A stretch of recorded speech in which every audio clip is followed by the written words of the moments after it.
زودت الجرعه. ايه؟ كل مره نعمل بس يا ناشفه. موتت لي سبعه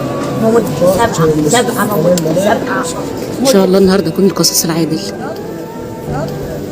بس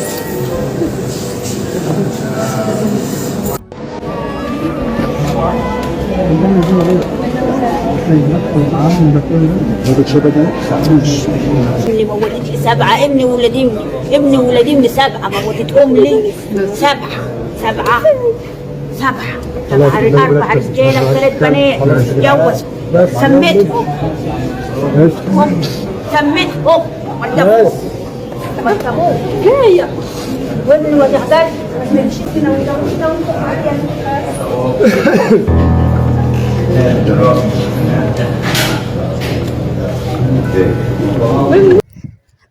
አሰላሙ አለይኩም ወራህመቱላሂ ወበረካቱ። እንደም ክርስቲያን ወገኖቼ ሰላም ብያለሁ። ለከደጁማ ቲዩብ አዲስ ሆናችሁ ላይክ፣ ሼር፣ ሰብስክራይብ ማድረግ እንዳትረሱ። በቀደም ዕለት እንግዲህ በግብጽ ምድር አነጋጋሪ የሆነ ታሪክ ነው። አንዲት ሴት 6 ልጆንና ባሏን በመድኃኒት ህይወታቸው እንዲጠፋ አድርጋለች። እንዴት ነው በምንድን ነው የሚለው ነገር በተለይ በዚህን ዘመን 2 ሚስት ለማግባት ለምታስቡ ወንዶች ማለት ነው እና እንዴት ሆነ መሰላችሁ? በግብጽ ምድር ገጠራማ አካባቢ ነው የሚኖሩትና አንድ አሁን ይሄ ባሏ አንድ ሰውዬው ማለት ነው 6 ልጅ ሚስት አለው እና እቺ ሀጀር ትባላለች። ልጅ ይዛ መግቢያ ላይ ያያችኋት ልጅ ይዛ ህጻን ልጅ ይዛ እንትን ያለችው ማለት ነውና እሷን ያያታል፣ ይወዳታል፣ ላግባሽ ብሎ ይጠይቃታል። ስሟ ሀጀር ይባላል ማለት ነውና ላግባሽ ብሎ ሲጠይቃት ምን ትላለች? እኔ በጣም ቀናተኛ ነኝ፣ ለዚህ ሚስትህን ፈተህ ካገባህኝ እንጂ እኔ ሚስትህ እያለች አንተ ማግባት አልፈልግም ትለዋለች። እና እሱ ደግሞ በጣም ወደዋታል፣ አፍቅሯታል ማለት ነው። እና ምንድነው የሚባለው ሴት የላከው ሞት አይፈራም እንደሚባለው ያለ ምንም ምክንያት የ6 ልጆች እናቱን በፀሐይ፣ በብርድ፣ በዝናብ፣ በሙቀት አብሮ ይሄን ሁሉ ጊዜ ያሳለፉትን 6 ልጆች አብሯ ያፈራትን ሚስቱን ይፈታል ለዚች ብሎ ማለት ነው። ከዛን በቃ እቺን አገባ እየኖሩ ሄዶ ልጆቹን ሚስቱን ሲያይ በጣም ያዝናል ማለት ነው። እና በቃ ምንም አላደረገችውም። ገባችሁ? እቺኛዋ ሌላ ማለት እኔ አልፈልግም ሚስት 2ኛ ሚስት መሆን አልፈልግም ብቻ ስላለችው ነው ሄዶ የፈታት ማለት ነው። እና ምግብ ሲወስድላቸው ልጆቹን ሲያይ ምናምን በቃ አዘነ። ሚስቱ ምናምን አላለችም። እና ከዛን በቃ ልመልስሽ ይላታል ሚስቱን፣ የመጀመሪያ ሚስቱም ማለት ነው የልጆቹን እናት ልመልስሽ ሲል ጊዜ በቃ እሺ ቀድሞ እንኳን አንተ ዝም ብለህ ቸኩለህ እንጂ ትልና ትመለሳለች ሚስቱ ማለት ነው። ከዛን ገበሬ ነው ሰውየው ማለት ነው፣ ገበሬ ነው። አንተ ስራ ምናምን ስትይዝ እኔ ምግብ ወስድላችኋለሁ ምናምን ትላለች 2ኛ ሚስቱ። እሺ ይላታል በየዋነት ማለት ነው። እና አንድ ቀን የሆነ ይሄ ሸምስያ ዳቦ የሚባል አለ በእነሱ ማለት ነው። እሱን ሰርታ ጋግራላቸው እንትን ምንድነው አታክልት ምናምን አዘጋጅታ ወደ መጀመሪያው ቤት ትወስዳለች። እቺ የመጀመሪያው ሚስቱ ድሮም ትጠረጥራታለች። በነገራችን ላይ እኔ ምንድነው አንዳንድ ጊዜ ይሄ ይሉንታ ምን የሚባለው ነገር ነው የሰው ልጅ የሚያጠቃው ማለት ነው። እና እኔ ካልፈለኳት ከተጠራጠርኳት ቤቴ እንድትመጣ አልፈልግም። ወላሂ እኔ ድሮ በቃ ጀስ ኖርማል 2ኛ ሚስት ካለው ያግባ እኔን አትንካኝ እንጂ እላለሁ። አሁን ላይማ ብስሚላ ጊዜው በጣም መስፈርቷል። ገባችሁ? እና ዳቦና አታክልቱን ትወስዳለች፣ ይበላሉ። እቺ የመጀመሪያ ሚስቱ ምን ትላለች?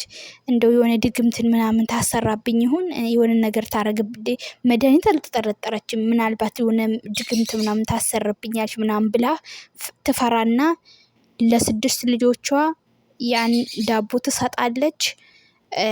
ከሰጠች በኋላ ባልዮ ማታ ላይ ከስራ ሲመጣ ለሱም ትሰጣለች።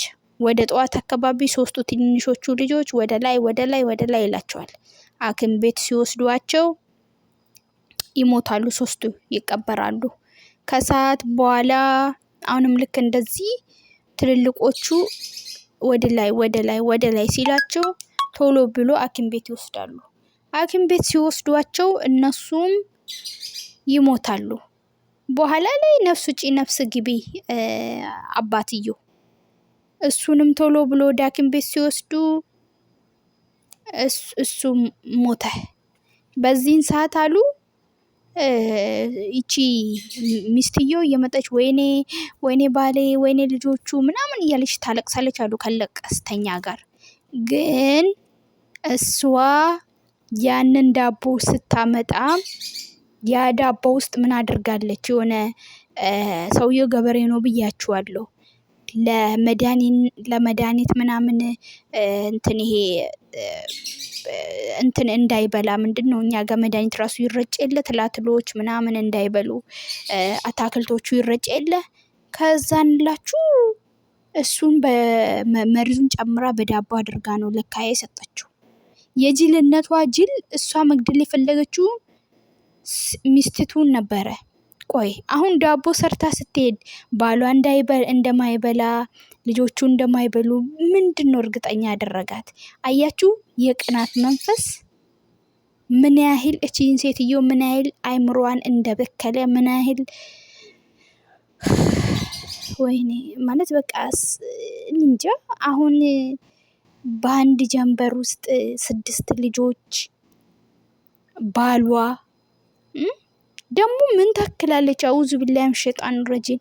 ደግሞ እኮ ለራሷ አንድ ልጅ አላት ለራሱ ማለት ነው። እና ልጇ ራሱ እዛ እንትን ፍርድ ቤት በቃ ታለቅሳለች ምናምን ልጇን እያባበለች እና ምን ተሰማት ይሆን? እስቲ ነገ ጥለናት ለምንሄዳት ዓለም በዚህ ልክ ለሰው ልጅ ክፋት እንዴ! በቃ እኔ እንጃ። በጣም እኮ ነው የሚገርመው ወላሂ። እቺ አዝማማዋን ካየች እኔ እንጃ። እኔ ማን ነው ጥፋተኛ ነው የምትሉ?